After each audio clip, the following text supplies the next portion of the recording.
Good afternoon. It's my great pleasure to introduce Professor Mehls. He was several years the clinical lead of the Paediatric Nephrology unit in Heidelberg. And thank you very much that you are answering our questions on behalf of the ESPN. So our first question is, what were the conditions like at the start of your career, and who inspired you at the start of your career, Professor Mehls?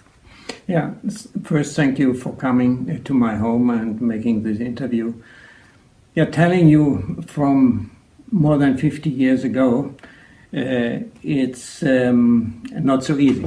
But let me start. I entered University Hospital of Heidelberg in 1968, and at that time I wanted to become a pediatric neurologist. However, I shortly realized that the perspectives for a fruitful research at that time were minimal. And when Carl Schaefer then in 1970 was hired by our former chief Horst Bicker, he asked me whether I would join him and help him to build up a renal unit. So that was the first step to do that. And that was also one of the unexpected events and fortune, what Carl Schaefer mentioned in his interview. So the first years I was working with Carl, but instead of telling you details, I better tell you about my first grant, because that's also a story of fortune and of good luck. Carl wanted to send me out in 72 to Paris to the Hôpital Enfants Malades to get higher consecrations for pediatric nephrology. And listening to that, I immediately was enthusiastic and saying, okay, I'm going to Paris. That it's fantastic, not only because of the crew about Professor Royer, Boyer, and Madame Habib. No, that was not the reason. The main reason was that I wanted to live in the city or in the capital of art and life, and that was Paris at that time. Mm-hmm. So I applied for a French grant, and I got it. So far, so good. But then I looked to the papers and seeing that the salary was only 900 French francs. At that time, 900 French francs were about 250 euros at that in our time, and that was not enough. And how to live with a family with children in Paris from 250 euros.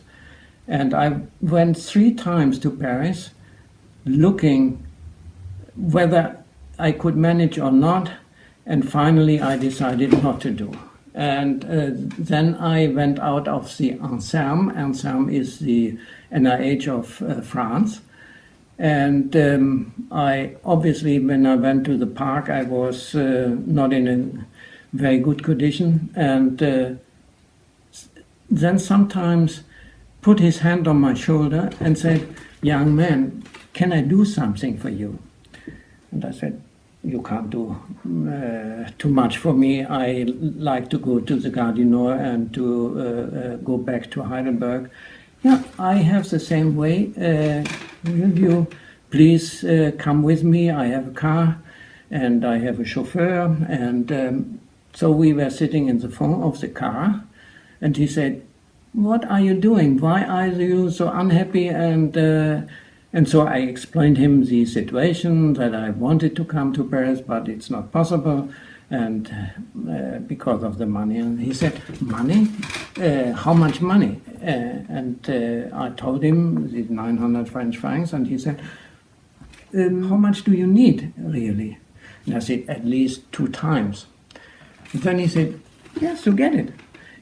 I'm the director of the INSERM," and it was one of the wonderful fairy tales in the beginning of my career, and that was a good star I ever followed thereafter.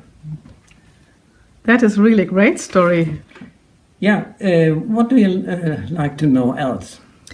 For us, it's very interesting. How was the treatment in former times, and how did treatment change in your career? Yeah, that's, of course, when Karl Schaefer entered the hospital, we did not have a renal unit at all. We did not have dialysis, we did not have renal transplantation. All that was developed.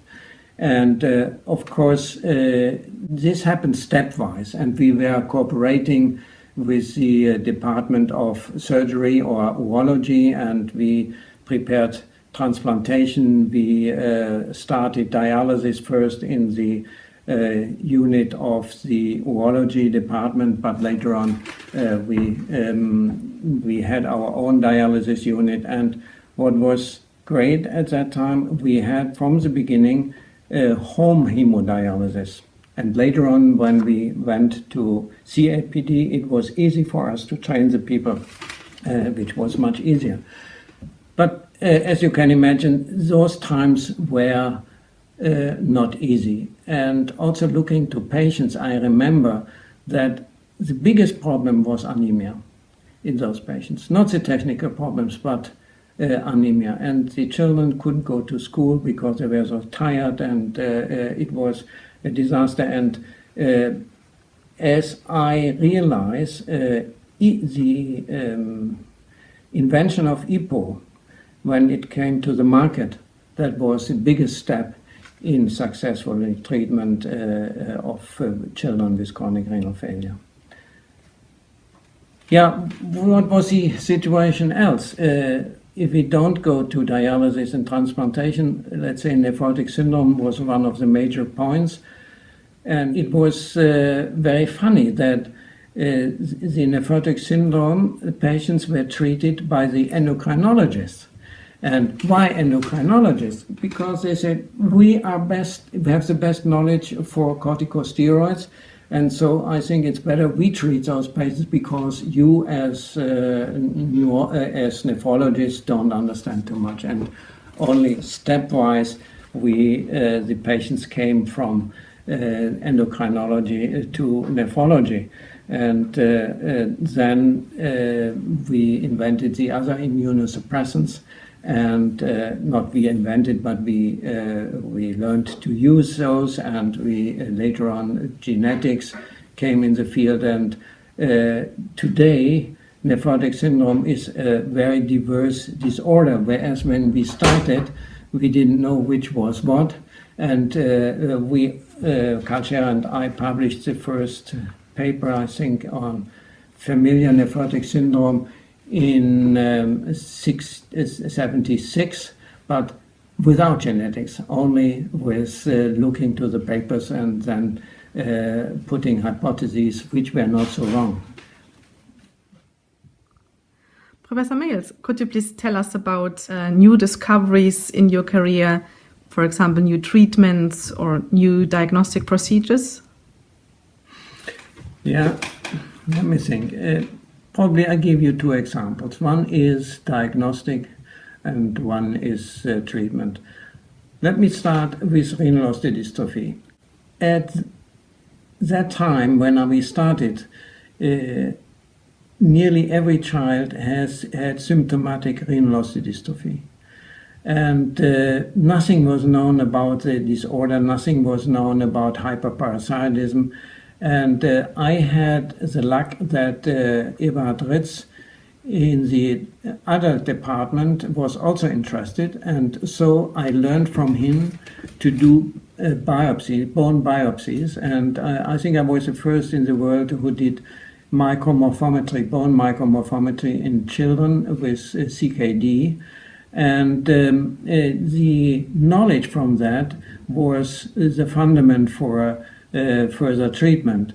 And I think the most exciting part was to show that rickets was completely different from renal osteodystrophy or from osteoitis fibrosa. So I think that was in our days everybody knows that, but at that time it was really not known. And the other point, I would like to tell you it's probably also a story of good fortune or good luck. It's a story about growth hormone treatment.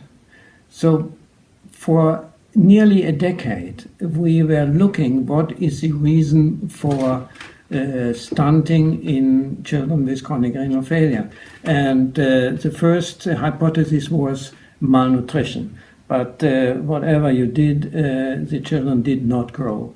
And also animals who were fed by tube did not grow better. And so we tried exercise, we tried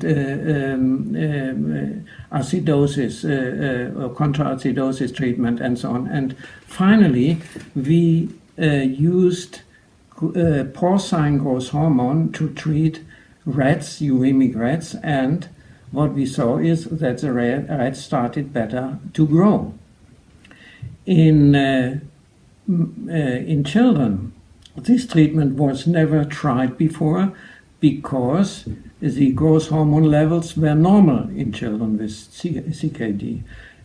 But then we were lucky that the recombinant human growth hormone came to the market, and so we had, by the experiments with rats, the basis for treatment the kids, and during the first studies then we were successful to improve growth, and we also found that although growth hormone was normal in the children, there was resistance to growth hormone. And so that was really a new treatment strategy for stunting in chronic renal failure.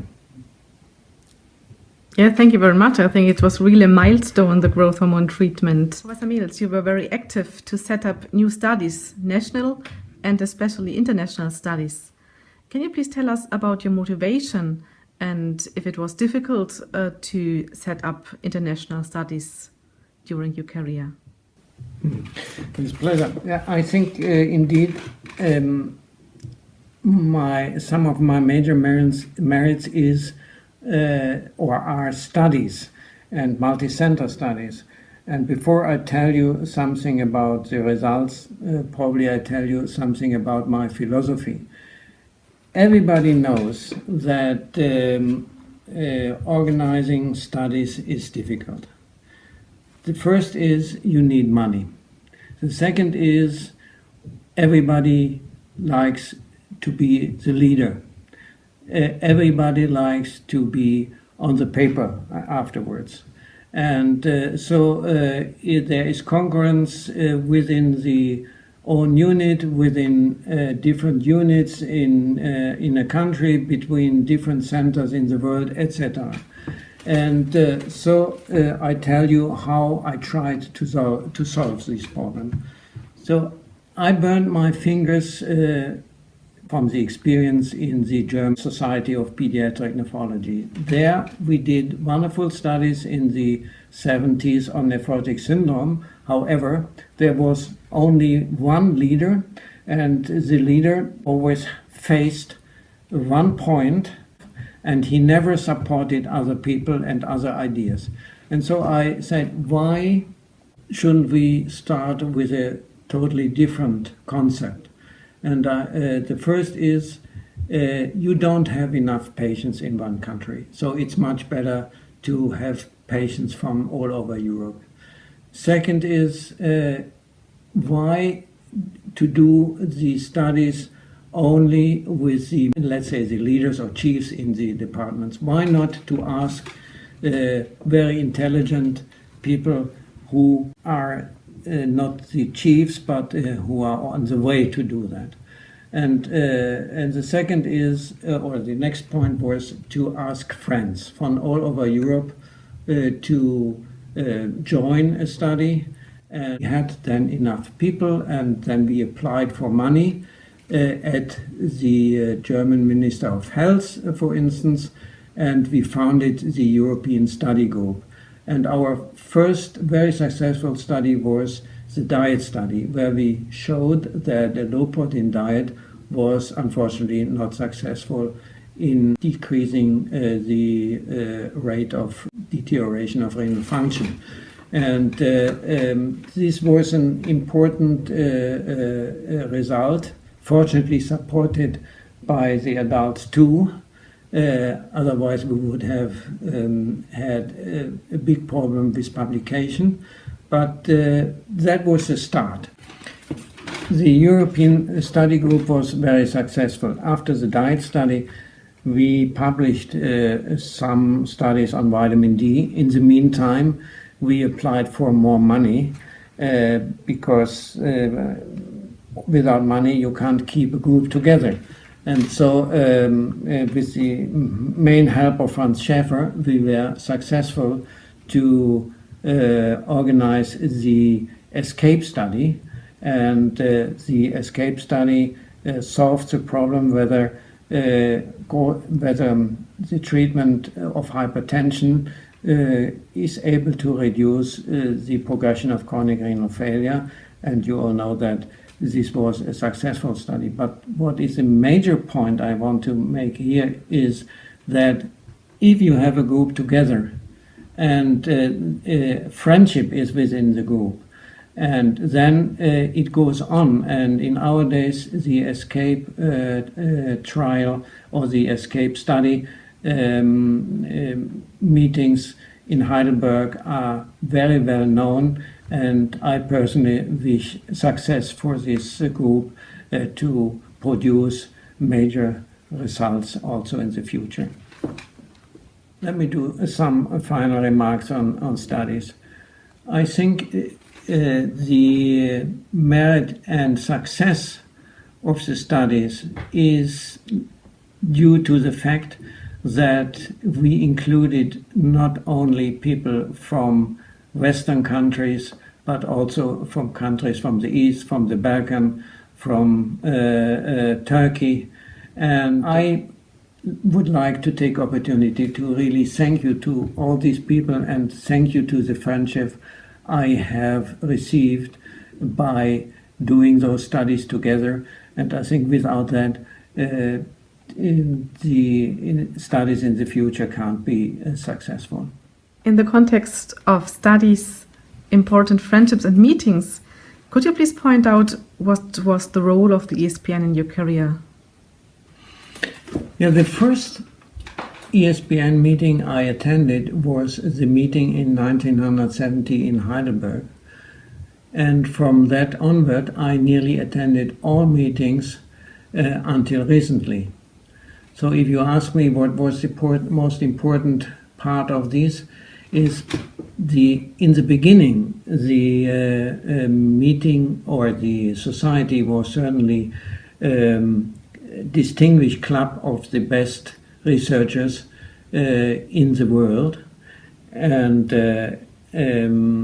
it was an honor to be accepted to the society once, and of course it was a great pleasure each year to see friends, to make friends, to get the best knowledge or the latest knowledge of research, etc. So I think the ESPN for me was like a family, and when I remember in Heidelberg they had about 50 participants at that time.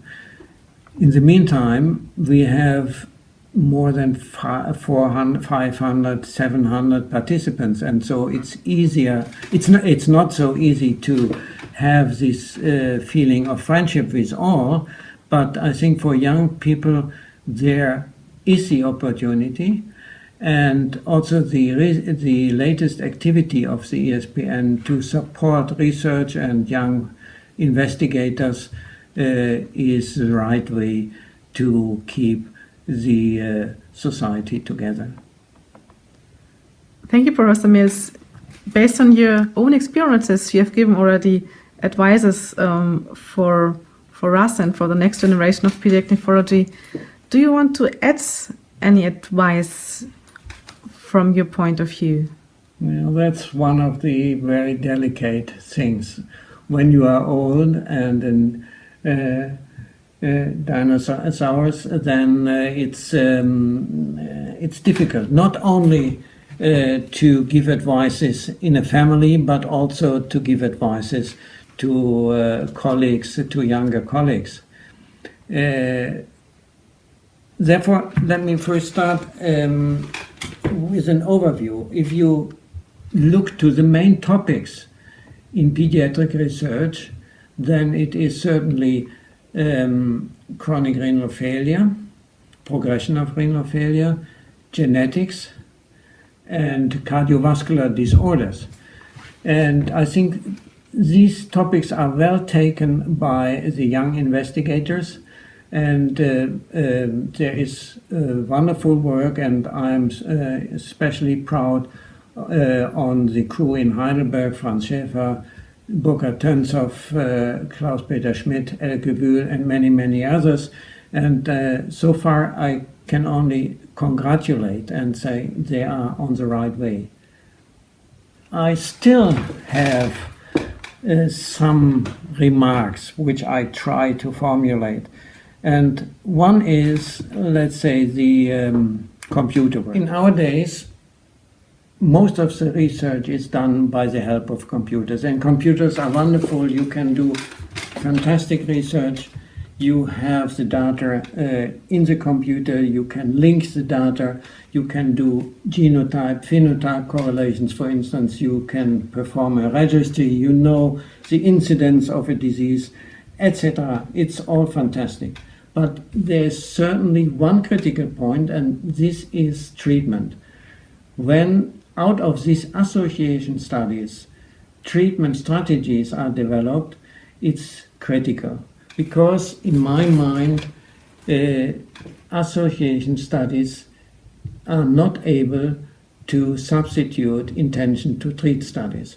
And mostly the results out of a computer study are overestimated. And also I see that the language becomes very careless. Then there is said, the results are, or it's shown that, instead of saying it's tentative to assume from the results that it is like this, but at the moment it's not proven.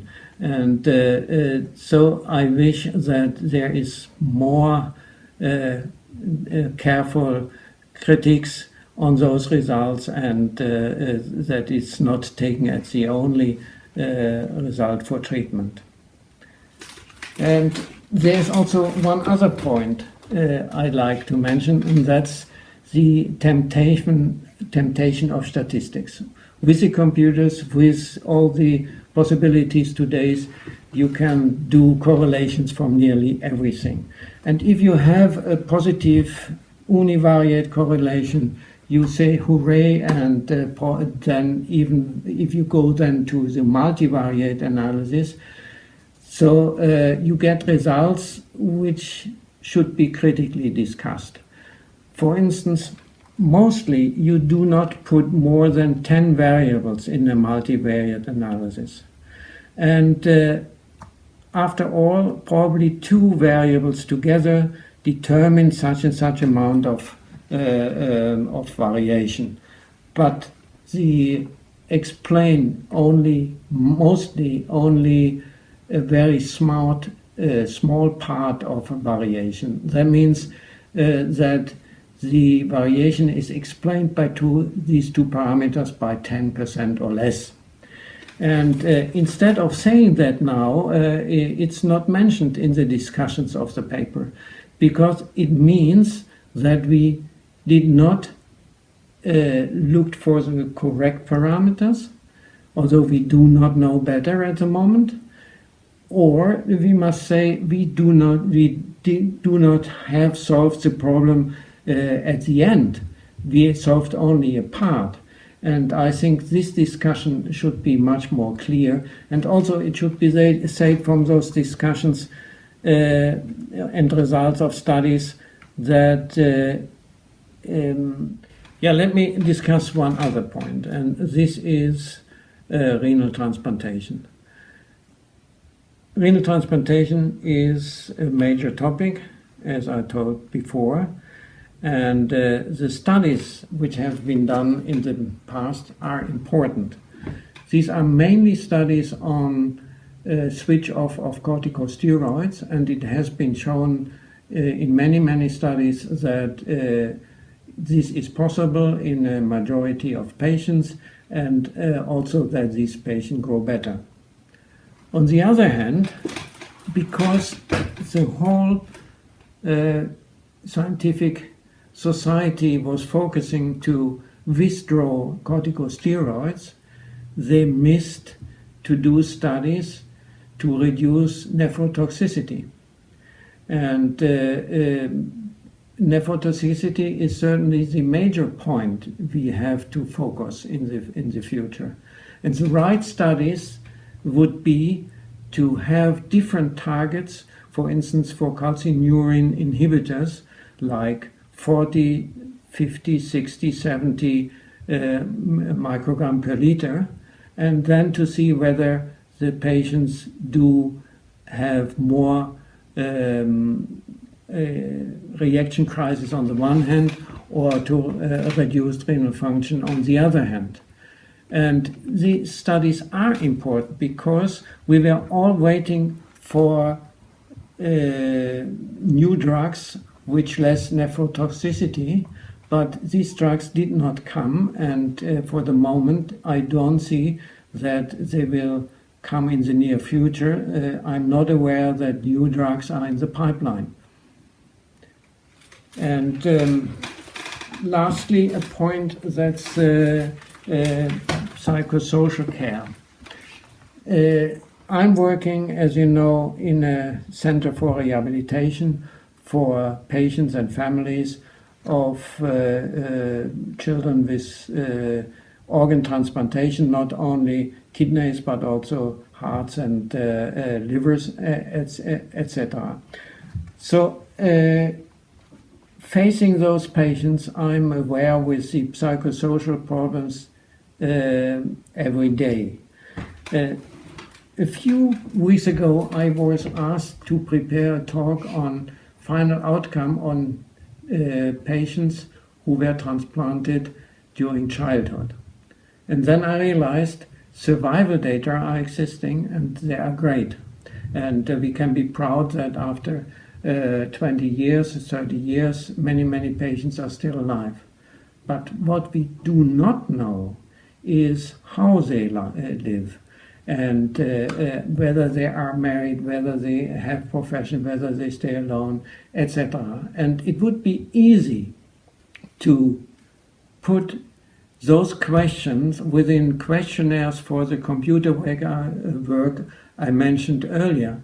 And then we would have, within a few years, a very nice overview what's coming really out of those patients. My feeling is that this is it's not so optimistic like we always assume, but I think it's first we need the data, and that would be nice if this would be included in computer work. Thank you. Professor Mehls, it was my great pleasure to listen to your experiences and to your remarks and advices. Thank you very much.